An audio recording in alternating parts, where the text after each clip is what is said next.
ഈശോ മിശിഹായ്ക്ക് സ്തുതിയായിരിക്കട്ടെ.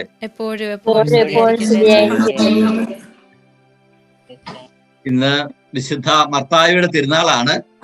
എല്ലാവർക്കും ഈ തിരുനാളിന്റെ മംഗളങ്ങളേറെ സ്നേഹത്തോടു കൂടി ആശംസിക്കുകയാണ്.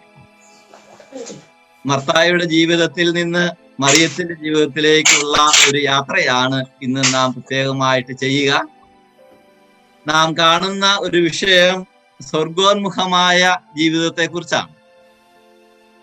നിങ്ങൾ ബൈബിൾ ഉള്ളവര് എടുത്ത് നോക്കും, നല്ലതാണ്. ബുക്കുള്ളവര് വചനങ്ങൾ എഴുതും, നല്ലതാണ്. നമുക്ക് പഠിക്കുവാനായിട്ട് നമുക്ക് സാധിക്കും. നമുക്ക് പരിശുദ്ധ അമ്മയുടെ മാധ്യസ്ഥം തേടി പ്രത്യേകം നമ്മൾ പ്രാർത്ഥിച്ചു. ഒന്നുകൂടി വചനത്തിന്റെ അമ്മയായ കന്യകാമറിയത്തിന് നമ്മെ തന്നെ സമർപ്പിച്ചുകൊണ്ട് നമുക്ക് ഒന്നുകൂടി പ്രാർത്ഥിക്കാം. അമ്മേ, വചനത്തിന്റെ കവാടം ഞങ്ങൾക്ക് തുറന്നു തരണമേ. നമ്മൾ വിശുദ്ധ കുർബാനയുടെ മുമ്പിലാണ് ആയിരിക്കുക. അതോടൊപ്പം വചനത്തിന് ജന്മം നൽകിയ പരിശുദ്ധ അമ്മയുടെ വലിയ മാധ്യസ്ഥം നമുക്ക് ഒന്നുകൂടി തേടി നമുക്ക് പ്രാർത്ഥിക്കാം. നന്മ നിറഞ്ഞ മറിയമേ സ്വസ്തി, കർത്താവ് അങ്ങയോടുകൂടെ സ്ത്രീകളിൽ അങ്ങ് അനുഗ്രഹിക്കപ്പെട്ടവളാകുന്നു. അമ്മയുടെ ഉദരത്തിൻ ഫലമായി ഈശോ അനുഗ്രഹിക്കപ്പെട്ടവനാകുന്നു. പരിശുദ്ധ മറിയമേ തമ്പുരാന്റെ അമ്മേ, പാപികളായ ഞങ്ങൾക്ക് വേണ്ടി ഇപ്പോഴും ഞങ്ങളുടെ മരണസമയത്തും തമ്പുരാനോട് അപേക്ഷിച്ചു കൊള്ളണമേ. ആമേൻ. ബഹുമാനപ്പെട്ട അച്ഛന്മാരെ, സ്നേഹമുള്ള ആൻമരിയ സിസ്റ്റർ, സ്നേഹമുള്ള സിസ്റ്റർ, സ്നേഹമുള്ള മാതാപിതാക്കന്മാരെ, സഹോദരി സഹോദരങ്ങളെ, ആദ്യമേ തന്നെ ഒരു പ്രാർത്ഥനയാണ് ഞാൻ നിങ്ങളോട് പറയുവാനായിട്ട് ആഗ്രഹിക്കുക. നിങ്ങൾ എല്ലാവരും ഈ പ്രാർത്ഥന പഠിക്കണം. ഈ പ്രാർത്ഥന നിങ്ങൾ മറ്റുള്ളവർക്ക് പറഞ്ഞു കൊടുക്കണം. അത് മറ്റു പ്രാർത്ഥനകളൊന്നുമല്ല. വിശുദ്ധ യോഹന്നാന്റെ 3-ാം ലേഖനം 2-ാമത്തെ വചനമാണ്. അത് വളരെയധികം ഫലപ്രദമായ ഒരു വചനമാണ്, ഒരു പ്രാർത്ഥനയാണ്. നിങ്ങൾക്ക് പരസ്പരം രാവിലെ എഴുന്നേൽക്കുമ്പോഴും നിങ്ങൾ വൈകിട്ട് കിടക്കാൻ പോകുമ്പോഴും ആശംസിച്ച് പ്രാർത്ഥിക്കാവുന്ന മനോഹരമായ ഒരു പ്രാർത്ഥനയാണ്. വിശുദ്ധ യോഹന്നാന്റെ 3-ാം ലേഖനം 1-ഉം 2-ഉം വചനങ്ങൾ ഇപ്രകാരമാണ് പറയുക: ഞാൻ സഭാശ്രേഷ്ഠനായ ദൈവത്തിന്റെ ദാസൻ. അതായത് യോഹന്നാൻ സ്ലീഹായുടെ പ്രാർത്ഥനയാണ്. യോഹന്നാൻ സ്ലീഹ തന്റെ ആത്മാർത്ഥമായി സ്നേഹിക്കുന്ന ഗായൂസിന് എഴുതുകയാണ്. എന്റെ വാത്സല്യ ഭാജനമേ, നിന്റെ ആത്മാവ് ക്ഷേമസ്ഥിതിയിലായിരിക്കുന്നത് പോലെ നീ എല്ലാ കാര്യങ്ങളിലും ഐശ്വര്യമുണ്ടാകട്ടെ എന്നും നീ ആരോഗ്യവാനായിരിക്കട്ടെ എന്നും ഞാൻ പ്രാർത്ഥിക്കുന്നു. ഇത് യോഹന്നാൻ സ്ലീഹായുടെ വളരെ മനോഹരമായ, തൻ്റെ വാത്സല്യനിധിയായ സ്നേഹഭാജനമായ ഗായൂസിന് എഴുതിയ മനോഹരമായ ഒരു പ്രാർത്ഥനയാണ്. ഈ പ്രാർത്ഥന നമുക്ക് പരസ്പരം ആശംസിക്കുവാനും പ്രാർത്ഥിക്കുവാനും ഇടയാകട്ടെ. ഞാൻ ആദ്യം സൂചിപ്പിച്ചിരുന്നു, ഇന്ന് വിശുദ്ധ മർത്തായിയുടെ തിരുനാളാണ് ആചരിക്കുക. വിശുദ്ധ ലൂക്കായുടെ സുവിശേഷത്തില് 10-ാമത്തെ അധ്യായം 41-ഉം 42-ഉം തിരുവചനങ്ങളില് ഈശോ മർത്തായുടെയും മറിയത്തിന്റെയും ഭവനത്തിൽ വന്നപ്പോൾ മർത്തായോട് കർത്താവ് പറയുന്ന ഒരു കാര്യമുണ്ട്: മർത്താ, മർത്താ, നീ പല കാര്യങ്ങളെക്കുറിച്ചും ഉത്കണ്ഠാകുലയും അസ്വസ്ഥതയുമായിരിക്കുന്നു. അടുത്ത വചനം: ഒന്ന് മാത്രമേ ആവശ്യമുള്ളൂ, മറിയം നല്ല ഭാഗം തിരഞ്ഞെടുത്തിരിക്കുന്നു, അത് അവളിൽ നിന്ന് എടുത്തു മാറ്റപ്പെടുകയില്ല. എനിക്ക് തോന്നുക ഇവാഞ്ചലൈസേഷൻ ഗ്രൂപ്പില് ആയിരിക്കുന്ന എല്ലാവരും നല്ല ഭാഗം തിരഞ്ഞെടുത്തവരാണ്, അല്ലെങ്കിൽ നല്ല ഭാഗം തിരഞ്ഞെടുക്കുവാനായിട്ട് ആഗ്രഹിക്കുന്നവരാണ്. ഒരുപക്ഷെ മർത്തായിയുടെ ജീവിതത്തിന്റെ സ്വഭാവ ഗുണങ്ങൾ നമ്മളിൽ ഉണ്ട്. നമ്മൾ പലപ്പോഴായിട്ടും അസ്വസ്ഥതയും ഉത്കണ്ഠയും എല്ലാം നിറഞ്ഞിരിക്കുന്ന നമ്മുടെ ജീവിതത്തിലേക്ക് നല്ല ഭാഗം തിരഞ്ഞെടുക്കുവാനായിട്ട് കർത്താവ് വീണ്ടും നമ്മളെ ആഹ്വാനം ചെയ്യുകയാണ്. അപ്പൊ നമുക്ക് കർത്താവിന് പ്രാർത്ഥിക്കാം: കർത്താവെ, മറിയം നല്ല ഭാഗം തിരഞ്ഞെടുത്തതുപോലെ ഞങ്ങളും നല്ല ഭാഗം തിരഞ്ഞെടുക്കുന്നവരായി തീരുവാൻ, അങ്ങനെ മർത്തായെ പോലെ ആകുലതകളും ഉത്കണ്ഠകളും വെടിഞ്ഞ്, പിന്നെ യോഹന്നാന്റെ സുവിശേഷത്തിലേക്ക് 11-ാം അധ്യായം 20-ാമത്തെ തിരുവചനത്തിലേക്ക് വരുമ്പോൾ യേശുവിനെ ആത്മാർത്ഥമായി സ്വീകരിക്കുന്ന, അതിനുശേഷം ലോകത്തിലേക്ക് വരുന്ന ദൈവപുത്രനാണെന്ന് ഏറ്റുപറയുന്ന മർത്തായിയുടെ ആത്മീയ വളർച്ചയാണ് നമുക്ക് ആവശ്യമായിരിക്കുക. ഈശോ പറഞ്ഞ ആകുലതകളും ഉത്കണ്ഠകളും വെടിഞ്ഞ് മർത്തായെ പോലെ യേശുവിന്റെ വചനം കേട്ട വ്യക്തിയാണ് വിശുദ്ധ മർത്ത. അതുകൊണ്ടാണ് ഇന്ന് വിശുദ്ധയുടെ തിരുനാൾ നാം ആചരിക്കുക. നാം വചനത്തിലൂടെ അല്പം യാത്ര ചെയ്യാമെന്നാണ് ഞാൻ വിചാരിക്കുക. നാം എല്ലാവരും യാത്ര ചെയ്യുന്നവരാണ്. ഓരോ ദിവസവും നമ്മൾ തൊഴിലിടത്തുള്ള യാത്രകൾ ചെയ്യുന്നുണ്ട്. നമ്മുടെ ജോലിക്ക് വേണ്ടിയുള്ള യാത്ര, നമ്മുടെ സുഹൃത്തുക്കളെയും നമ്മുടെ ബന്ധുമിത്രാദികളെയും കാണുവാനുള്ള യാത്ര, അല്ലെങ്കിൽ നമ്മൾ തീർത്ഥാടനങ്ങൾ നടത്തുന്നവരുണ്ട്, വിനോദയാത്രകൾ നടത്തുന്നവരുണ്ട്. ഈ യാത്രയ്ക്കെല്ലാം ഒരേ ഒരു ലക്ഷ്യമാണ്. ലക്ഷ്യമില്ലാത്ത യാത്രയല്ല, എല്ലാം ലക്ഷ്യത്തോടു കൂടിയുള്ള യാത്രയാണ്. നമുക്കറിയാം, നമ്മൾ ഹോളി ലാൻഡിലൊക്കെ പോകുമ്പോൾ, അല്ലെങ്കിൽ മരിയൻ തീർത്ഥാടന കേന്ദ്രങ്ങളൊക്കെ പോകുമ്പോൾ നമുക്കൊരു ലക്ഷ്യമുണ്ട്. പുണ്യസ്ഥലത്ത് യേശു ജീവിച്ച് മരിച്ച പുണ്യസ്ഥലങ്ങൾ കാണുക, ധ്യാനിക്കുക, ആ സ്നേഹം അനുഭവിക്കുക. അല്ലെങ്കിൽ മറിയത്തിന്റെ തീർത്ഥാടന കേന്ദ്രം സന്ദർശിക്കുമ്പോൾ മറിയത്തിന്റെ സ്നേഹത്തിലേക്ക്, കൃപയിലേക്ക് ആഴ്പ്പെട്ട് വളരുക എന്നെല്ലാം നമ്മുടെ ലക്ഷ്യമാണ്. പക്ഷേ ഈ ലക്ഷ്യം എപ്പോഴും സ്വർഗോന്മുഖമായിരിക്കണമെന്നാണ് കർത്താവ് നമ്മോട് ആവശ്യപ്പെടുകയും നമ്മിൽ നിന്ന് ആഗ്രഹിക്കുകയും ചെയ്യുക. ഇന്നറിയാം, ഇന്ന് പലപ്പോഴും തീർത്ഥാടന യാത്രകൾക്ക് പകരം, പുണ്യയാത്രകൾക്ക് പകരം എല്ലാം ഉല്ലാസ യാത്രകളാണ്. അടിച്ചു പൊളിച്ചുള്ള യാത്രകള്, എങ്ങനെയെങ്കിലും ജീവിതം ആസ്വദിക്കുവാനുള്ള വലിയ തത്രപ്പാടിലാണ് നാം എല്ലാവരും ഓടുക. ഇവിടെയാണ് കർത്താവ് നമ്മോട് പറയുന്നത്, ഒന്ന് നിന്ന് കർത്താവിന്റെ സ്നേഹത്തിൽ ആഴ്പ്പെടുവാനായിട്ട് നമുക്ക് പരിശ്രമിക്കാം. ചില വചനങ്ങള് നിങ്ങൾക്ക് പങ്കുവയ്ക്കുവാനായിട്ടാണ് ഞാൻ ആഗ്രഹിക്കുക. എപ്രകാരമാണ് നമുക്ക് സ്വർഗോന്മുഖമായിട്ട് ജീവിക്കുവാനായിട്ട് നമുക്ക് സാധിക്കുക? ദൈവം എപ്രകാരമാണ് അതിനുവേണ്ടി ഒരുക്കിയിരിക്കുക? അത് നമുക്കൊന്ന് നടന്നു പോകാമെന്ന് ഞാൻ വിചാരിക്കുകയാണ്. ആദ്യമേ ഉൽപ്പത്തി പുസ്തകത്തില് ഈശോ പിതാവായ ദൈവം മനുഷ്യനെ സൃഷ്ടിച്ചപ്പോൾ വളരെ വ്യക്തമായിട്ട് പറയുന്നുണ്ട്. ഉൽപ്പത്തി പുസ്തകം 1-ാം അധ്യായം 26-ഉം 27-ഉം തിരുവചനങ്ങളിൽ പറയുന്നുണ്ട്. 26-ാം വചനം ഇപ്രകാരമാണ് പറയുന്നത്: നമുക്ക് നമ്മുടെ ഛായയിലും സാദൃശ്യത്തിലും മനുഷ്യനെ സൃഷ്ടിക്കാമെന്നാണ് ദൈവം പറഞ്ഞത്. 27-ാമത്തെ വചനം പറയുന്നുണ്ട്, ദൈവം തന്റെ ഛായയില് സൃഷ്ടിച്ചു. വീണ്ടും പറയുന്നുണ്ട്, മനുഷ്യനെ തന്റെ ഛായയിൽ സൃഷ്ടിച്ചു. 2 പ്രാവശ്യം ആവർത്തിച്ച് പറയുന്നുണ്ട് ഛായയിൽ സൃഷ്ടിച്ചു എന്ന്. നമുക്കറിയാം, 6-ാം ദിവസമാണ് ദൈവം മനുഷ്യനെ സൃഷ്ടിക്കുന്നത്. ബാക്കി 5 ദിവസങ്ങള് ദൈവം പ്രപഞ്ചത്തെയും പ്രപഞ്ചത്തിന്റെ ചരാചരങ്ങളെയും അതിലുള്ള എല്ലാ വസ്തുക്കളും സൃഷ്ടിച്ചതിന് ശേഷമാണ് 6-ാം ദിവസം ദൈവം മനുഷ്യനെ സൃഷ്ടിക്കുന്നത്. ബാക്കിയുള്ള എല്ലാ സൃഷ്ടികളെയും കർത്താവ് പറഞ്ഞു ഉണ്ടാകട്ടെ എന്ന് പറഞ്ഞു, ഉണ്ടായി.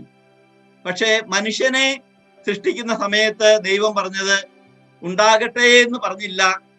2-ാമത്തെ അധ്യായത്തില് 7-ാമത്തെ വചനം പറയുന്നുണ്ട്, കർത്താവ് ഭൂമിയിൽ നിന്ന് പൂഴി കൊണ്ട് മനുഷ്യനെ രൂപപ്പെടുത്തുകയും അവന്റെ നാസാരന്ധ്രങ്ങളിലേക്ക് ജീവന്റെ ശ്വാസം നിശ്വസിക്കുകയും ചെയ്തു. ഇതാണ് വ്യത്യാസം. ഉണ്ടാകട്ടെ എന്ന് പറഞ്ഞുണ്ടാക്കിയതല്ല, ദൈവം തന്റെ കരങ്ങൾ കൊണ്ട് ഭൂമിയിൽ നിന്ന് മണ്ണുണ്ടാക്കി, ആ മണ്ണിൽ നിന്ന് മനുഷ്യനെ രൂപപ്പെടുത്തി അവന്റെ നാസാരന്ധ്രങ്ങളിലേക്ക് ജീവന്റെ ശ്വാസം ഉച്ഛ്വസിച്ചു. അങ്ങനെയാണ് അവന് ആത്മാവിനെ കർത്താവ് പ്രവേശിപ്പിച്ചത്. അപ്പോൾ ഈ ദൈവത്തിന്റെ ഛായയും സാദൃശ്യം എന്ന് പറയുമ്പോൾ നമുക്ക് ദൈവത്തിന്റെ തന്നെ ആത്മാവിനെയാണ് ദൈവം മനുഷ്യ മക്കളിലേക്ക് നിശ്വസിച്ചിരിക്കുക. അപ്പൊ സ്നേഹമുള്ളവരെ, നമ്മൾ എത്രമാത്രം വിലപ്പെട്ടവരാണ്! ദൈവത്തിന്റെ ആത്മാവിനെ തന്നെ, ദൈവത്തിന്റെ ജീവനെ തന്നെ നമുക്ക് തന്നുകൊണ്ട് കർത്താവ് ദൈവത്തിന്റെ സ്വന്തമാക്കി നമ്മളെ മാറ്റിയിരിക്കുകയാണ്.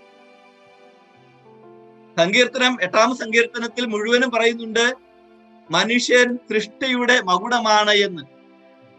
8-ാം അധ്യായം 5-ാം വചനം ഇപ്രകാരമാണ് പറയുന്നത്, ദൈവം മനുഷ്യനെ ദൈവദൂതന്മാരെക്കാൾ അല്പം മാത്രം താഴ്ത്തി സൃഷ്ടിച്ചു, അവനെ ബഹുമാനവും മഹത്വവും കൊണ്ട് അവനെ മകുടമണിയിച്ചു എന്നാണ് പറയുക.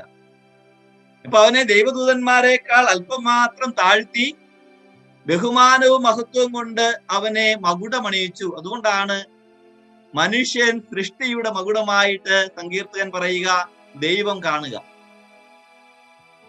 വീണ്ടും നമുക്കറിയാം എന്തിനു വേണ്ടിയാണ് ദൈവം മനുഷ്യനെ സൃഷ്ടിച്ചത്. നമ്മൾ ചിന്തിക്കുന്നല്ല, നമ്മളൊക്കെ എന്തിനു വേണ്ടിയിട്ടാണ് സൃഷ്ടിച്ചത്? ജ്ഞാനത്തിന്റെ പുസ്തകത്തില് 2-ാമത്തെ അധ്യായത്തില് 23-ാമത്തെ തിരുവചനം പറയുന്നുണ്ട്, ദൈവം മനുഷ്യനെ അനശ്വരതയ്ക്ക് വേണ്ടി സൃഷ്ടിച്ചു, അനന്തതയുടെ സാദൃശ്യത്തിൽ സൃഷ്ടിച്ചു എന്നാ പറയുക. ജ്ഞാനത്തിന്റെ പുസ്തകത്തിൽ 2-ാമത്തെ അധ്യായം 23-ാം വചനം, ദൈവം മനുഷ്യനെ അനശ്വരതയ്ക്ക് വേണ്ടി സൃഷ്ടിച്ചു, അനന്തതയുടെ സാദൃശ്യത്തിൽ സൃഷ്ടിച്ചു.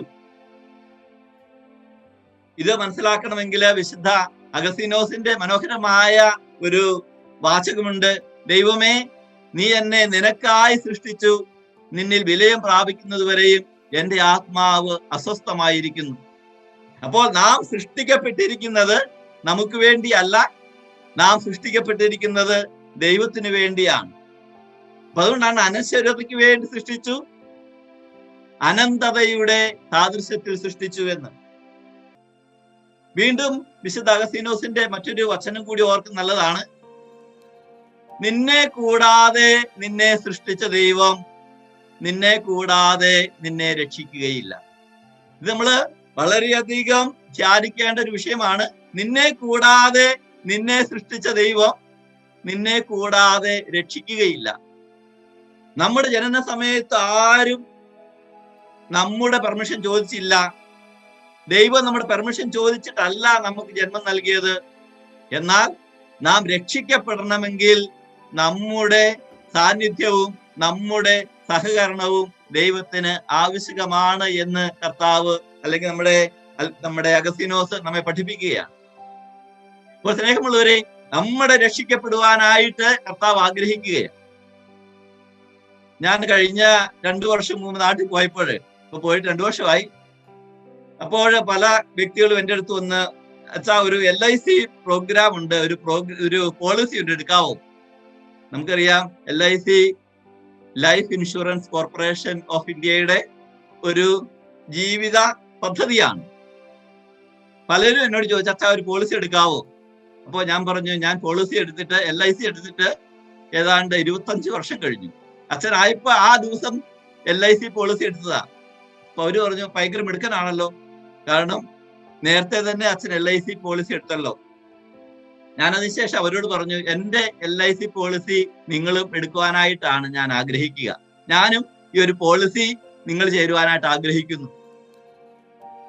അവർ ചോദിച്ചു, ഏതാ പോളിസി? ഞാൻ പറഞ്ഞു, LIC എന്നെ സംബന്ധിച്ചിടത്തോളം ലൈഫ് ഇൻ ക്രൈസ്റ്റ്, അതാണ് എന്നെ സംബന്ധിച്ചിടത്തോളം LIC പോളിസി. ഞാൻ അവരോട് ചോദിച്ചു, നിങ്ങൾ ഈ എടുക്കുന്ന LIC policy, life insurance policy ആർക്കാണ് ഉപകാരപ്പെടുന്നത്? എടുക്കുന്നവർക്ക് എനിക്ക് തോന്നുക ആർക്ക് ഉപകാരപ്പെടുകയല്ല. ഇവരൊക്കെ മരിച്ചു കഴിഞ്ഞാല് ഇവരുടെയൊക്കെ മക്കൾക്കോ ഭാര്യയ്ക്കോ ഭർത്താവിനോ ഒക്കെ കൊണ്ടുപോകുന്ന പോളിസികൾ പലതും ഉള്ളൂ.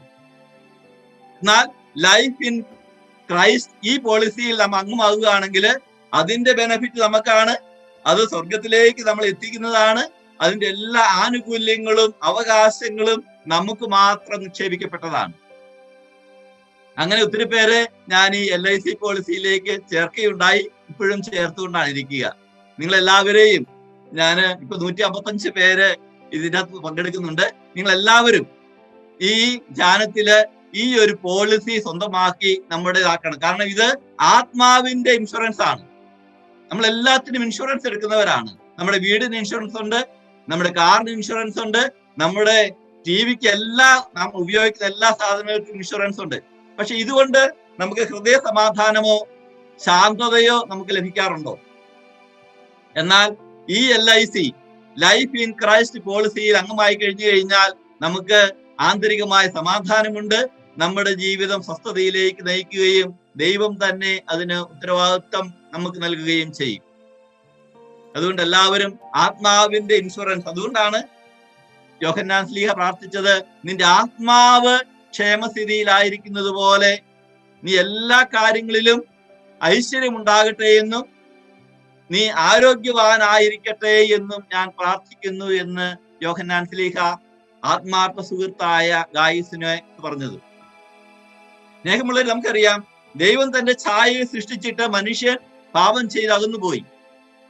അപ്പോഴാണ് ദൈവം തീരുമാനമെടുക്കുന്നത്, ഇനിയുള്ള മനുഷ്യന്മാര് ആരും നശിച്ചു പോകാതിരിക്കുവാനായിട്ട് യോഹന്നാന്റെ സുവിശേഷം 3-ാമത്തെ അധ്യായത്തില് 16-ാമത്തെ തിരുവചനത്തിലൂടെ തന്നെ സ്നേഹിക്കുന്ന, തന്നെ വിശ്വസിക്കുന്ന ആരും നശിച്ചു പോകാതെ എല്ലാവരും രക്ഷിക്കപ്പെടുന്നതിന് വേണ്ടി തന്റെ ഏകജാതനെ നൽകുവാൻ തക്കവിധം ദൈവം ലോകത്തെ അത്രമാത്രം സ്നേഹിച്ചു. അപ്പൊ അതുകൊണ്ട് ഒരു മനുഷ്യൻ പോലും ഈ ഭൂമിയിൽ നഷ്ടപ്പെടരുത്. അതുകൊണ്ട് ലൈഫ് ഇൻ ക്രൈസ്റ്റ് എന്ന പോളിസി എടുത്ത് എല്ലാവരും രക്ഷിക്കപ്പെടണമെന്ന വലിയ ആഗ്രഹത്തോടു കൂടിയാണ് ദൈവം തന്റെ ഏകപുത്രനെ അയക്കുവാനായിട്ട് തിരുമനസ്സായത്. അതിനുശേഷം നടന്നത് എന്താണ്? വിശുദ്ധ ലൂക്കായുടെ സുവിശേഷത്തില് 1-ാമത്തെ അധ്യായത്തില് 26 മുതലുള്ള തിരുവചനങ്ങളില് ദൈവം തന്റെ പുത്രനായ ഈശോയെ ഈ ഭൂമിയിലേക്ക് അവതരിപ്പിക്കുവാനായിട്ട് പരിശുദ്ധ കന്യകാമറിയം എന്ന കൃപ നിറഞ്ഞ വ്യക്തിക്ക് ജന്മം നൽകി അമ്മയിലേക്ക് കൃപകൾ മുഴുവനും നിറച്ച് ഈ അമ്മയോട് പ്രത്യേകമായിട്ട് ദൈവദൂതൻ ഈശോയെ ജനിപ്പിക്കുവാനുള്ള ഉത്തരവാദിത്വം ഏൽപ്പിക്കുകയും അമ്മ ഏറ്റെടുക്കുകയും ചെയ്യുകയാണ്. ഇതാ കർത്താവിന്റെ ദാസി, 1-ാം അധ്യായം 35-ാം വചനത്തിൽ പറയുന്നുണ്ട്, ഇതാ കർത്താവിന്റെ ദാസി അങ്ങയുടെ വാക്കിന് നിറവേറട്ടെ എന്ന് പറഞ്ഞ് ഈ ദൈവത്തിന്റെ ആഗ്രഹത്തെ ഹൃദയത്തിലേക്ക്, ഉദരത്തിലേക്ക് സ്വീകരിക്കുവാനായിട്ട് മറിയം ആഗ്രഹിച്ചു. അതുകൊണ്ടാണ് ഇതിന്റെ ഫലം എന്ന് പറയുന്നത് എന്താണ്? ഇങ്ങനെ സമ്മതം നൽകി കഴിഞ്ഞപ്പോൾ യോഹന്നാന്റെ സുവിശേഷം 1-ാം അധ്യായം 14-ാം തിരുവചനത്തില് വചനം മാംസമായി നമ്മുടെ ഇടയിൽ വസിച്ചു, അവന്റെ മഹത്വം നാം ദർശിച്ചു. അപ്പോൾ യേശുവിന്റെ ജനനത്തോടുകൂടി വചനം മാംസമായി ഈ ഭൂമിയിൽ അവതരിക്കുകയും അവന്റെ മഹത്വം ഇന്നും ഇതാ നമ്മുടെ മുമ്പില് വിശുദ്ധ കുർബാനയിലൂടെ നാം ദർശിക്കുകയും ചെയ്തുകൊണ്ടായിരിക്കുക. ഈ ധ്യാനം മുഴുവനും വിശുദ്ധ കുർബാനയെ നാം നോക്കിക്കൊണ്ടാണ് ധ്യാനിക്കുക. വിശുദ്ധ കുർബാനയുടെ മഹത്വം ദർശിച്ചുകൊണ്ടാണ് നാം ധ്യാനിക്കുക. മറ്റൊരു വിശുദ്ധ കുർബാനയായി തീരുവാൻ വേണ്ടിയാണ് നാം ഈ ധ്യാനവും ഈ വചനവും എല്ലാം കേൾക്കുകയും പ്രാർത്ഥിക്കുകയും ചെയ്യുക. അങ്ങനെ വചനമാംസമായി നമ്മുടെ ഇടയിൽ വസിച്ചു കഴിഞ്ഞപ്പോൾ ഇത് സ്വർഗം ഭൂമിക്ക് വെളിപ്പെടുത്തി കൊടുക്കുവാനായിട്ട് ആഗ്രഹിച്ചു. അങ്ങനെയാണ് ലൂക്കായുടെ സുവിശേഷത്തില് 2-ാമത്തെ അധ്യായത്തില് 11-ാമത്തെ തിരുവചനത്തില് ദൈവത്തിന്റെ ദൂതൻ ആട്ടിടയന്മാരോട് പറഞ്ഞു, ഇതാ നിന്ന് നിങ്ങൾക്കായി ഒരു രക്ഷകൻ പിറന്നിരിക്കുന്നു. ഓരോ ദിവസവും വിശുദ്ധ കുർബാനയാകുന്ന ജീവന്റെ അപ്പത്തിലൂടെ ഈശോ ജനിക്കുകയും നമുക്ക് രക്ഷ നൽകുവാനായിട്ട് നമ്മുടെ കൂടെ ആയിരിക്കുകയും ചെയ്യുന്ന ദിവ്യകാരുണ്യമായിട്ട് മാറുകയാണ്. അങ്ങനെ സ്നേഹമുള്ളവരെ, ഇതാ നിങ്ങൾക്കൊരു രക്ഷകൻ പിറന്നിരിക്കുന്നു. അതിനുശേഷം എന്താണ്? സ്വർഗം വെളിപ്പെടുത്തി കൊടുത്ത ആഗ്രഹത്തെ ദൂതന്മാര് വിലക്കെടുക്കുകയാണ്. അവര് എന്താ പറഞ്ഞത്? നമുക്ക് ജെറുസലേം വരെ പോകാം, ബേത്ലഹേം വരെ പോകാം. സ്നേഹമുള്ളവർ, നമ്മൾ ഈ ധ്യാനത്തിലേക്ക് അല്ലെങ്കിൽ ഏതെങ്കിലും ശുശ്രൂഷയിലേക്ക് വരുമ്പോൾ ദൈവത്തിന്റെ ആത്മാവ് നമ്മളോട് പറയും, പക്ഷേ തീരുമാനമെടുക്കുന്നത് നാം ഓരോരുത്തരുമാണ്. നമുക്ക് ബേത്ലഹേമിലേക്ക് പോകാം. ദൈവം അറിയിച്ച കാര്യങ്ങൾ നമുക്ക് കാണാം. ഇന്നും വിശുദ്ധ കുർബാനയിലൂടെ, വചനത്തിലൂടെ കർത്താവ് നമ്മോട് സംസാരിക്കുമ്പോൾ അവനെ കേൾക്കുവാനായിട്ട് ഞാൻ പലപ്പോഴും ചിന്തിക്കാറുണ്ട്. ആടുകളെ കാത്തുകിടന്ന ആട്ടിടയന്മാരെന്നാണ് വചനം പറയുക. എന്നാൽ അവര് ബേത്ലഹേമിലേക്ക് പോയപ്പോൾ ആടുകളെ കൊണ്ടുപോയോ? നമ്മൾ പുൽക്കൂടൊക്കെ ഉണ്ടാക്കുമ്പോൾ 1-2 ആടുകളൊക്കെ വെക്കാറുണ്ട്. പക്ഷെ എല്ലാ ആടുകളെയും വിട്ടിട്ടാണ് രക്ഷകനെ തേടിയുള്ള യാത്ര അവർ ആരംഭിച്ചത്. അതവർക്ക് ആത്മീയ ശക്തി പ്രദാനം ചെയ്യുവാനായിട്ട് ഇടയാവുകയും ചെയ്യുന്നു. സ്നേഹമുള്ള സഹോദരങ്ങളെ, ഈ വചനം മാംസവുമായി ഈ ഭൂമിയിൽ അവതരിച്ച ഈശോയെ കുറിച്ച് എന്താ പറയുന്നേ? ലൂക്കായുടെ സുവിശേഷത്തില് 2-ാമത്തെ അധ്യായത്തില് 51-ാമത്തെ തിരുവചനം പറയുന്നുണ്ട്. അതായത് ജെറുസലേം ദേവാലയത്തിൽ വെച്ച് ഈശോയെ കാണാതായതിനു ശേഷം മാതാവിനോടും യോസേപ്പ് പിതാവിനോടും കൂടി ഈശോ നസറത്തിലേക്ക് വന്ന് പറയുന്ന വചനം, അവൻ അവർക്ക് വിധേയനായി ജീവിച്ചു. നമ്മൾ വളരെ ശ്രദ്ധിക്കേണ്ട ഒരു വചനമാണ്. അവൻ അവർക്ക്, മാതാപിതാക്കന്മാർക്ക് വിധേയരായി ജീവിച്ചു. 52-ാമത്തെ വചനം എന്താ പറയുന്നത്? ഈശോ ജ്ഞാനത്തിലും പ്രായത്തിലും ദൈവത്തിന്റെയും മനുഷ്യരുടെയും പ്രീതിയിലും വളർന്നു വന്നു. അതും നാം ശ്രദ്ധിക്കണം. കാരണം 51-ാമത്തെ വചനം പ്രകാരം പറയുന്നു, ഈശോ മാതാപിതാക്കന്മാർക്ക് വിധേയരായിട്ട് ജീവിച്ചു. മാതാപിതാക്കന്മാർക്ക് വിധേയരായിട്ട് ജീവിച്ചത് കൊണ്ടാണ് ജ്ഞാനത്തിലും ദൈവത്തിന്റെയും മനുഷ്യരുടെയും പ്രീതിയിൽ വളർന്നു വന്നിരിക്കുക. ഇന്ന് സ്നേഹമുള്ളവർ, ഇന്നൊക്കെ നമ്മുടെയൊക്കെ മാതാപിതാക്കന്മാര്, കഴിഞ്ഞ ദിവസങ്ങളിൽ ഒരു കുടുംബത്തെ ഒരു പിതാവ് എന്നോട് പറഞ്ഞത്, എൻ്റെ അച്ഛാ, ഇന്ന് ഞങ്ങളൊക്കെ മക്കൾക്ക് വിധേയപ്പെട്ടാ ജീവിക്കുക. കാലം മാറി. പണ്ടൊക്കെ മക്കള് മാതാപിതാക്കന്മാർക്ക് വിധേയരായി ജീവിച്ചു. ഇന്ന് മാതാപിതാക്കന്മാര് മക്കൾക്ക് വിധേയരായിട്ട് ജീവിക്കുകയാണ്. എന്നെ കേൾക്കുന്ന സ്നേഹമുള്ള മാതാപിതാക്കന്മാരെ, നിങ്ങളെയൊക്കെ ആരാ കൺട്രോൾ ചെയ്യുന്നേ? ഇന്ന് ശരിക്കും മക്കളാണ് എല്ലാം ഒരു പരിധി വരെയും മാതാപിതാക്കന്മാരെ കൺട്രോൾ ചെയ്യുന്നത്. നിങ്ങൾ ആഗ്രഹിക്കുന്ന ഒരു TV പ്രോഗ്രാം നിങ്ങൾക്ക് കാണാൻ പറ്റുമോ? നിങ്ങൾ ആഗ്രഹിക്കുന്ന പോലെ കാര്യങ്ങൾ ചെയ്യാൻ പറ്റുമോ? ഇല്ല. എല്ലാം മക്കള് പറയും, മക്കൾ പറയുന്നതനുസരിച്ച് നാം ചെയ്തു കൊടുക്കും. അങ്ങനെ മക്കൾക്ക് വിധേയരായിട്ട് ഇന്ന് മാതാപിതാക്കന്മാർ തീരുന്ന ഒരു കാലഘട്ടമാണ്. നേരെ തിരിഞ്ഞു വരണം. മാതാപിതാക്കന്മാർക്ക് വിധേയരായി ജീവിക്കുന്ന ഓരോ മകനും മകളും ദൈവത്തിന്റെ, മനുഷ്യന്റെ പ്രീതിയിൽ വളർന്നു വരും എന്നുള്ളത് തീർച്ചയാണ്. കാരണം ഈശോ മിശിഹ കാണിച്ചു തന്നിരിക്കുന്ന മാർഗം അതാണ്. ഈശോ മാതാപിതാക്കന്മാർക്ക് വിധേയരായി ജീവിച്ചതുകൊണ്ട് ജ്ഞാനത്തിലും ദൈവത്തിന്റെയും മനുഷ്യരുടെയും പ്രീതിയിൽ വളർന്നു വരുവാനായിട്ട് ഇടയായി. ഇങ്ങനെ ദൈവത്തിന്റെയും മനുഷ്യന്റെയും പ്രീതിയിൽ വളർന്നു വന്ന ഈശോയെ നോക്കിയാണ് പിതാവായ ദൈവം പറഞ്ഞത്. മത്തായിയുടെ സുവിശേഷത്തില് 3-ാമത്തെ അധ്യായത്തില് 17-ാമത്തെ വചനം, ഇവൻ എൻ്റെ പ്രിയപുത്രനാണ്, ഇവനിൽ ഞാൻ പ്രസാദിച്ചിരിക്കുന്നു എന്ന്. ദൈവം നമ്മെ കുറിച്ച് പറയണമെങ്കിൽ മാതാപിതാക്കന്മാർക്ക് വിധേയരായിട്ട് ജീവിക്കുന്ന മക്കളെ കുറിച്ച് മാത്രമേ ദൈവത്തിന് പറയാൻ പറ്റുകയുള്ളൂ. കാരണം അനുസരണമാണ് ബലിയേക്കാൾ ശ്രേഷ്ഠം, വിധേയത്വം. ഇങ്ങനെ മാതാപിതാക്കന്മാർക്ക് വിധേയരായി ജീവിച്ച് ദൈവത്തിന്റെ പ്രിയപുത്രന്റെ സ്ഥാനത്തേക്ക് ഈശോയെ ഉയർത്തിയതിനു ശേഷമാണ് പരസ്യ ജീവിതത്തിലേക്ക് ദൈവം ആനയിക്കുക. ഒരുപക്ഷെ വീണ്ടും നമുക്കറിയാം, പരസ്യ ജീവിതത്തിന്റെ അവസാന സമയങ്ങളിലേക്ക് എത്തിയപ്പോൾ വീണ്ടും പിതാവായ ദൈവം ഈ സ്വരമാണ് പുറപ്പെടുവിക്കുക. താബോറില് ഈശോ രൂപാന്തരപ്പെട്ടപ്പോൾ മത്തായിയുടെ സുവിശേഷത്തില് 17-ാമത്തെ അധ്യായത്തില് 5-ാമത്തെ തിരുവചനം ഇതേ വചനം പറയുന്നേ. ഈശോയുടെ ജ്ഞാനസ്നാന വേളയിൽ സ്വീകരിച്ച കേട്ട അതേ വചനമാണ് താബോറില് ഈശോ രൂപാന്തരപ്പെട്ടപ്പോഴും 17-ാമത്തെ അധ്യായം 5-ാമത്തെ വചനം പറയുക. അവിടെ ഒരു വാക്ക് കൂട്ടിച്ചേർത്തിട്ടുണ്ട്, ഇവൻ എൻ്റെ പ്രിയപുത്രൻ, ഇവന് ഞാൻ പ്രസാദിച്ചിരിക്കുന്നു, ഇവന്റെ വാക്ക് കേൾക്കുവിൻ. സ്നേഹമുള്ളവരെ, ആധ്യാത്മികമായിട്ടുള്ള നിറവിലേക്ക് പിതാവായ ദൈവം പറഞ്ഞു കൊടുത്ത എന്താണ്? ഇവന്റെ വാക്ക് കേൾക്കുവിൻ. പരസ്യ ജീവിതത്തിന്റെ ആരംഭത്തിലും പരിശുദ്ധി അമ്മ പറഞ്ഞു, ഇവൻ പറയുന്നത് ചെയ്യുവിൻ. നോക്കുക, ദൈവം പറയുന്ന അതേ കാര്യങ്ങൾ തന്നെ പരിശുദ്ധി അമ്മയും തന്റെ മകനെ കുറിച്ച് പറയുകയാ. ദൈവം പറഞ്ഞു, ഇവന്റെ വാക്ക് കേൾക്കുവിൻ. പരിശുദ്ധി അമ്മ പറഞ്ഞു, ഇവൻ പറയുന്നത് പോലെ ചെയ്യുവിൻ. ഇവൻ എന്താ പറഞ്ഞത്? ഇവൻ പറഞ്ഞൊരു കാര്യമുണ്ട്, യേശു പറഞ്ഞൊരു കാര്യമുണ്ട്. അതാണ് യോഹന്നാന്റെ സുവിശേഷത്തില് 6-ാമത്തെ അധ്യായം മുഴുവനും ഈശോ പറഞ്ഞ വലിയ കാര്യങ്ങൾ. 48-ാമത്തെ വചനവും 51-ാമത്തെ വചനവും എല്ലാം പറയുന്നുണ്ട്. എന്താ പറയുന്നത്? ഞാൻ ജീവന്റെ അപ്പമാണ് എന്നാ ഈശോ പറഞ്ഞത്. മാതാപിതാക്കന്മാർക്ക് വിധേയനായിട്ട് ജീവിച്ചു കഴിഞ്ഞ് പിതാവായ ദൈവത്തിന്റെ വലിയ അംഗീകാരം ലഭിച്ച് വീണ്ടും പരസ്യ ജീവിതത്തിലേക്ക് പ്രവേശിച്ച് പരസ്യ ജീവിതത്തിന്റെ അവസാനത്തെ കർത്താവ് പറഞ്ഞു, ഞാൻ ജീവന്റെ അപ്പമാണ്. വീണ്ടും 56-ാമത്തെ വചനം എന്താ പറയുന്നത്? എന്റെ ശരീരം ഭക്ഷിക്കുകയും എന്റെ രക്തം പാനം ചെയ്യുകയും ചെയ്യുന്നവൻ എന്നിലും ഞാൻ അവനിലും വസിക്കുന്നു. ഇതാ നമ്മുടെ രക്ഷകനും നാഥനുമായ ഈശോയ്ക്ക് പറയുവാനുള്ള കാര്യം. എന്റെ ശരീരം ഭക്ഷിക്കുകയും, അതുകൊണ്ടാണ് ഈ ദിവസങ്ങളെല്ലാം നമ്മൾ വിശുദ്ധ കുർബാന എഴുന്നള്ളിച്ചു വെച്ച് അവനെ നോക്കിയവരെല്ലാം പ്രകാശിതരായി. അവന്റെ ശരീരവും ഭക്ഷിച്ച് അവന്റെ രക്തവും പാനം ചെയ്ത് അവനിലായിരിക്കുന്ന ആധ്യാത്മിക ജീവിതത്തിലേക്കാണ് നമ്മെ നയിച്ചുകൊണ്ടിരിക്കുക. സ്നേഹമുള്ളവരെ, ഈ ഒരു സത്യം മനസ്സിലാക്കിയ വ്യക്തിയാണ് വിശുദ്ധ പൗലോസ്ലീഹ.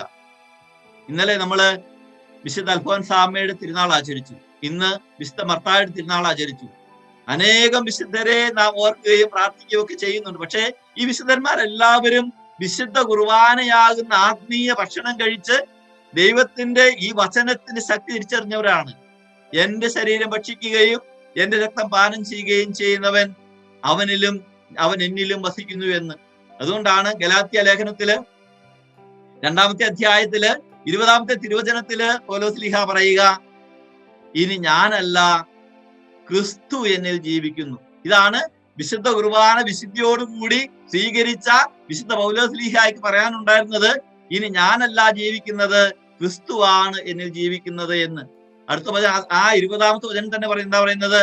ഇനിയുള്ള എന്റെ ഐഹിക ജീവിതം എന്നെ സ്നേഹിക്കുകയും എനിക്ക് വേണ്ടി ബലിയർപ്പിക്കുകയും ചെയ്ത ദൈവപുത്രനായ യേശു ക്രിസ്തുവിൽ വിശ്വസിച്ചുകൊണ്ടുള്ള ജീവിതമാണ് എന്നാണ് വിശുദ്ധ പൗലോസ് ശ്ലീഹ അഭിപ്രായപ്പെടുക. സ്നേഹമുള്ളവരെ, നമ്മൾ ഈശോയെ സ്വീകരിച്ചു കഴിഞ്ഞ് എന്താണ് ഈ ഐഹിക ജീവിതം, ഈ ലോക ജീവിതം എന്നെ സ്നേഹിക്കുകയും എനിക്ക് വേണ്ടി ബലിയർപ്പിക്കുകയും ചെയ്ത യേശു ക്രിസ്തുവിൽ വിശ്വസിച്ചുകൊണ്ടുള്ള ജീവിതമാണ് എന്ന്. അതുകൊണ്ടാണ് നിങ്ങൾ എല്ലാവരും വളരെ ഭാഗ്യപ്പെട്ടവരാണ്. ഈ ഒരു വലിയ കൂട്ടായ്മയിലേക്ക്, വലിയ സ്നേഹബന്ധത്തിലേക്കാണ് ഈശോ നമ്മെ നയിച്ചുകൊണ്ടിരിക്കുക. നമ്മൾ സ്വർഗോന്മുഖമായ യാത്രയാണ്. അവിടെ എത്തിച്ചേരുന്നത് വരെയും നമ്മുടെ ആത്മാവ് നിതാന്തമായ പരിശ്രമത്തിലൂടെ നാം പോവുകയാണെങ്കിൽ സ്നേഹമുള്ളവരെ, വലിയ ആത്മീയ ശക്തിയും ആത്മീയ അഭിഷേകവും നമുക്ക് ലഭിക്കുവാനായിട്ടിടയാകും.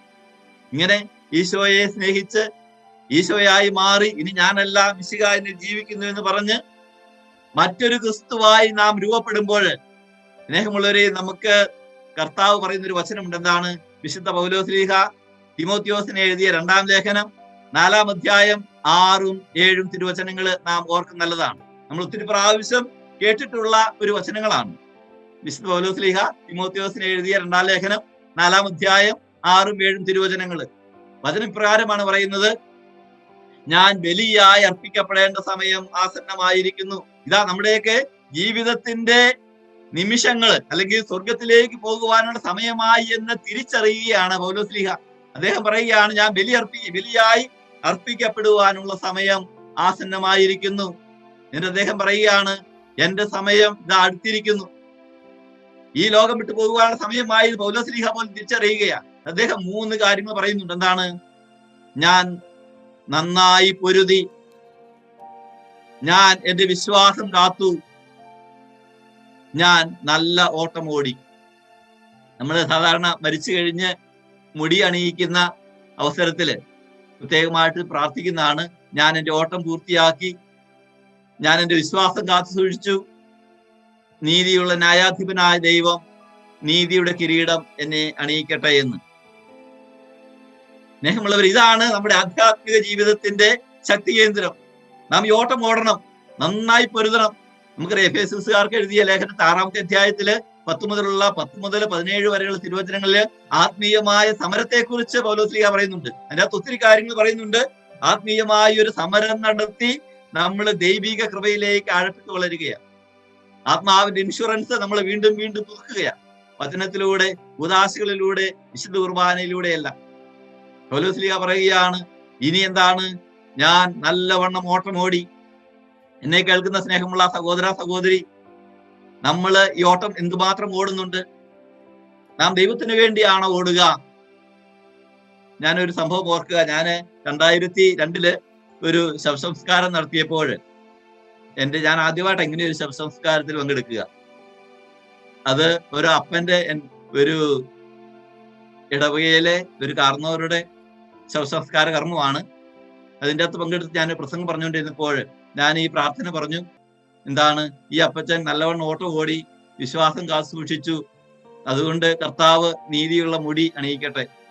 അപ്പോൾ മൂത്ത മകൻ കുടിയും കഴിഞ്ഞ് ചാടി എഴുന്നേറ്റ് പറഞ്ഞു, അച്ഛാ, ഈ പ്രാർത്ഥന ചെല്ലണ്ട, കാരണം ഈ പ്രാർത്ഥന അപ്പന് ചേർന്നതല്ല.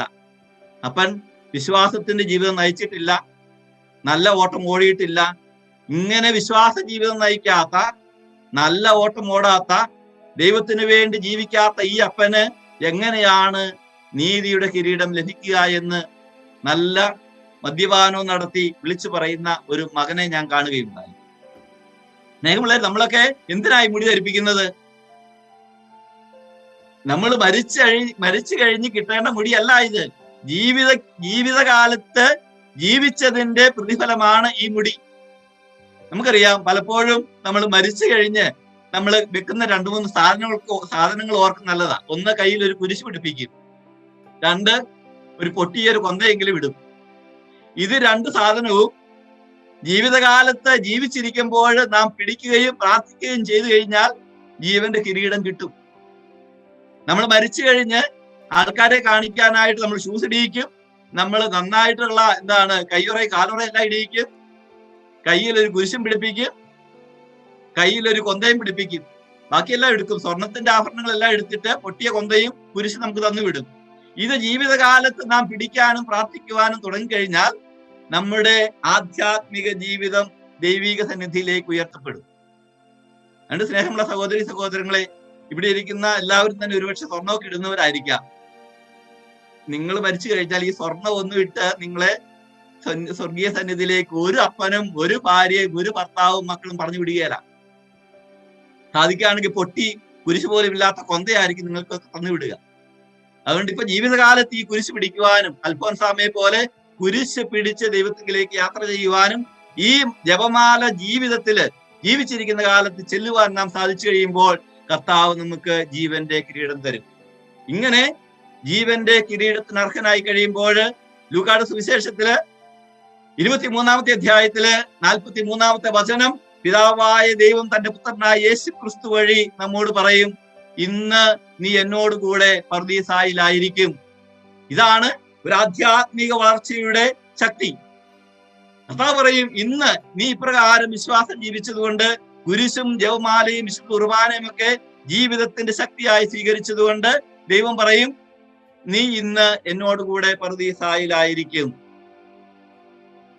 കർത്താവിന്റെ കൂടെ പർദീസായിലായിരിക്കുന്നവർക്ക് എന്താണ് കിട്ടുന്നത്? വെളിപാടിന്റെ പുസ്തകത്തില് 19-ാമത്തെ അധ്യായം 6-ാമത്തെ തിരുവചനത്തിൽ പറയും, എന്താണ്? വിവാഹ വിരുന്നിന് ക്ഷണിക്കപ്പെട്ടവരെ നിങ്ങൾ ഭാഗ്യവാന്മാർ. കർത്താവിന്റെ വിവാഹ വിരുന്നിന് ക്ഷണിക്കപ്പെട്ടിരിക്കുന്ന നാം എല്ലാവരും, അല്ലെങ്കിൽ നിങ്ങൾ എല്ലാവരും ഭാഗ്യപ്പെട്ടവരാണെന്ന് പറയുക. എന്താണ്? കർത്താവിന്റെ കൂടെ പർദീസായിൽ, പരിശുദ്ധ അമ്മയുടെ കൂടെ സകല വിശുദ്ധരോടും കൂടി പർദീസായിലായിരിക്കുന്ന ഏതൊരു വ്യക്തിയെ സംബന്ധിച്ചിടത്തോളം സ്വർഗീയ വിവാഹ വിരുന്നിലേക്ക് കർത്താവ് നമ്മളെ പ്രവേശിപ്പിക്കുകയാണ്.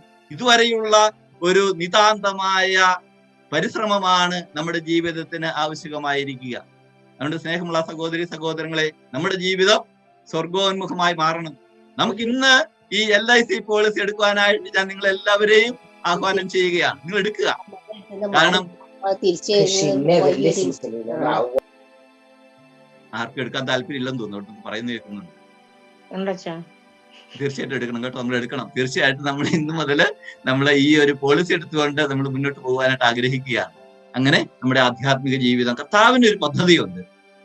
നമ്മളെ കുറിച്ച് നല്ലൊരു പദ്ധതി കർത്താവ് ഉണ്ട്. ആരും നഷ്ടപ്പെട്ടു പോകാതെ എല്ലാവരും രക്ഷിക്കപ്പെടണം എന്നുള്ള ആഗ്രഹത്തോടു കൂടി നമ്മുടെ മുമ്പിൽ ഇരിക്കുന്ന ഈശോയെ, ദിവികാരുണ്യത്തെ നോക്കി നമുക്കും പറയാം, കർത്താവേ, പൗലോസ്ലീഹായെ പോലെ, വിശുദ്ധ മർത്തായെ പോലെ, വിശുദ്ധ അൽഫോൻസാമ്മയെ പോലെ, നാളത്തെ നമ്മൾ വിശുദ്ധ ഇഗ്നേഷ്യസ് ലയോളയെ ഓർക്കുന്നുണ്ട്. ഇവരെല്ലാം പോലെ നല്ല ഓട്ടം ഓടുവാൻ, വിശ്വാസം കാത്തുസൂക്ഷിക്കുവാൻ, ജീവന്റെ കിരീടം നേടുവാൻ ഈ യാത്ര നമുക്കിടയാകട്ടെ.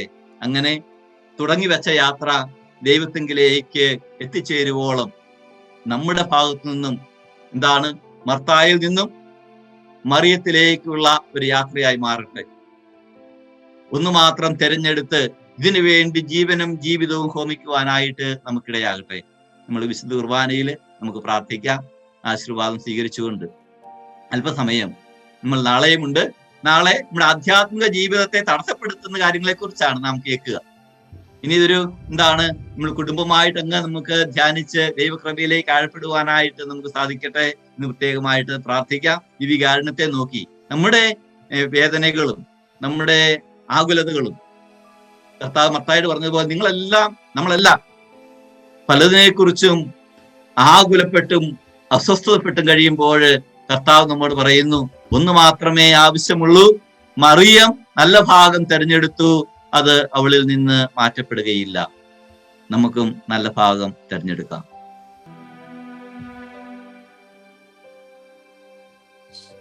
ഈശോയുടെ സന്നിധിയിൽ നമ്മുടെ ജീവിതങ്ങളെ സമർപ്പിക്കാൻ കണ്ണുകൾ അടയ്ക്കാം. കർത്താവേ, നിന്നിൽ അർപ്പിതമായൊരു ജീവിതം, നിന്നോടൊത്തുള്ള ഒരു ജീവിതത്തിനായിട്ട് ഞങ്ങളെല്ലാവരെയും നീ ഒരുക്കണേ കർത്താവെ. അനശ്വരതയ്ക്ക് വേണ്ടി അനന്ത സാധ്യതകൾ ഞങ്ങളെ സൃഷ്ടിച്ച കർത്താവെ, ഞങ്ങളുടെ ജീവിതത്തെ മുഴുവൻ ഇതാ അങ്ങയുടെ കരങ്ങളിലേക്ക് സമർപ്പിക്കുന്നു. ദൈവം ഒന്ന് സ്പർശിക്കുവാൻ എല്ലാ മക്കളും ആഗ്രഹിക്കട്ടെ. ആരും കണ്ണു തുറക്കണ്ട, എല്ലാവരും കണ്ണുകളടച്ച് ഈശോയുടെ മുൻപിലായിരിക്കാം, ദിവ്യകാരുണ്യനാഥന്റെ മുൻപിലായിരിക്കാം. ഹൃദയം തുറന്നു വയ്ക്കാം. ഈശോയെ, അവിടുന്ന് എൻ്റെ ഹൃദയത്തെ പൂർണ്ണമായും കാണുന്നുണ്ട്. ഞാൻ നിന്നിലാണോ അർപ്പിച്ചിരിക്കുന്നത്, അതോ മറ്റു പലതിലുമാണോ ഞാൻ സമാധാനവും സന്തോഷവും കണ്ടെത്താൻ ശ്രമിച്ചുകൊണ്ടിരിക്കുന്നത്? ഇതെല്ലാം നമുക്ക് ഈശോയുടെ കരങ്ങളിൽ ഒന്ന് എടുത്തു വയ്ക്കാം. നല്ല നാഥ, അങ്ങയുടെ കൃപ ഞങ്ങളുടെ എല്ലാം ജീവിതങ്ങളിൽ നിറയപ്പെടട്ടെ.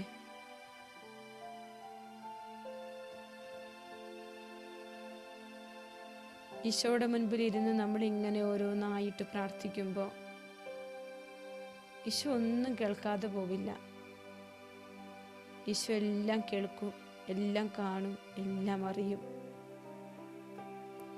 അവന് വേണ്ടി മാത്രമായി നമ്മെ സൃഷ്ടിച്ച കർത്താവ്, നമ്മെ കൂടാതെ നമ്മളെ രക്ഷിക്കാൻ സാധ്യമല്ല എന്ന് നമ്മളെ ബോധ്യപ്പെടുത്തുന്ന കർത്താവ്, അവനെ ചേർത്തു പിടിക്കാൻ, കുഞ്ഞാടിനെ അനുഗമിക്കുന്നവരായിട്ട് മാറാൻ, അവൻ്റെ വിരുന്നിന് ക്ഷണിക്കപ്പെട്ടവരായി മാറാൻ, നിത്യജീവിതത്തെക്കുറിച്ചുള്ള വലിയ ബോധ്യം, സ്വർഗരാജ്യത്തെക്കുറിച്ചുള്ള വലിയ ബോധ്യങ്ങൾ കർത്താവെ എൻ്റെ ഹൃദയത്തിൽ നിറയ്ക്കണേ കർത്താവെ.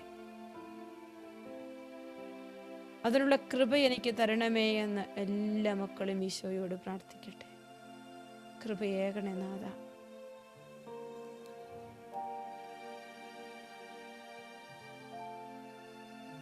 നമ്മളെയും നമ്മുടെ കുടുംബത്തെയും ബുദ്ധിമുട്ടുകളെയും ഭാരങ്ങളെയും എല്ലാം തിരുമുമ്പിൽ സമർപ്പിക്കാം.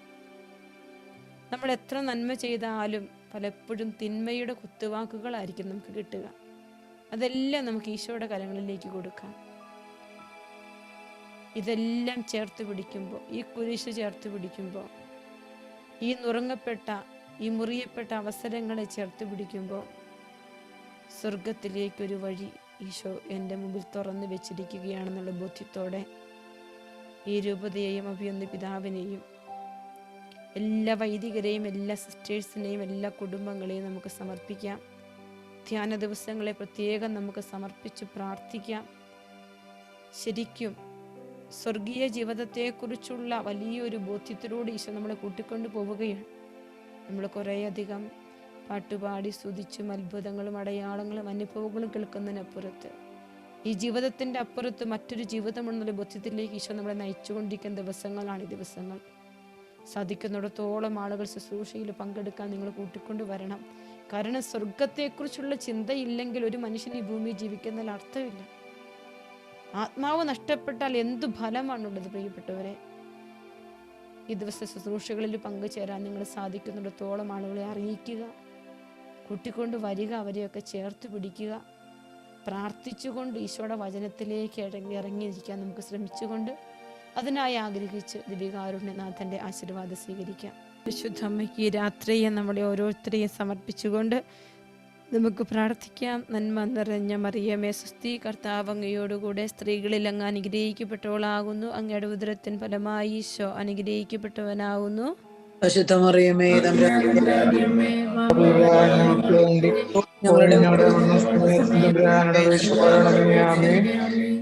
ഈശോ മിശിഹായുടെ എല്ലാ വാഗ്ദാനങ്ങൾക്കും ഞങ്ങൾ യോഗ്യരാകുവാൻ പ്രിയപ്പെട്ടവരെ, ധ്യാന ദിവസങ്ങൾക്ക് വേണ്ടി നിങ്ങൾ മുട്ടിപ്പായിട്ട് പ്രാർത്ഥിക്കണമെന്ന് പ്രത്യേകം ഓർമ്മപ്പെടുത്തുകയാണ്. അച്ഛന് വേണ്ടി പ്രാർത്ഥിക്കണം. കടന്നു വരുന്ന എല്ലാവർക്കും വേണ്ടി പ്രാർത്ഥിക്കണം. വചനം കേട്ടുകൊണ്ടിരിക്കുമ്പോൾ ഈശോ ഇടപെട്ടുകൊള്ളും. വരും ദിവസങ്ങളിൽ നമുക്കത് ബോധ്യപ്പെടും. അതുകൊണ്ട് ഈശോയുടെ സന്നിധിയിലേക്ക് എല്ലാം സമർപ്പിച്ച് നമുക്ക് പ്രാർത്ഥിക്കാം. ഈശോ എല്ലാവരെയും അനുഗ്രഹിക്കട്ടെ. ഈശോ മിശിഹായ്ക്കും സ്തുതിയായിരിക്കട്ടെ.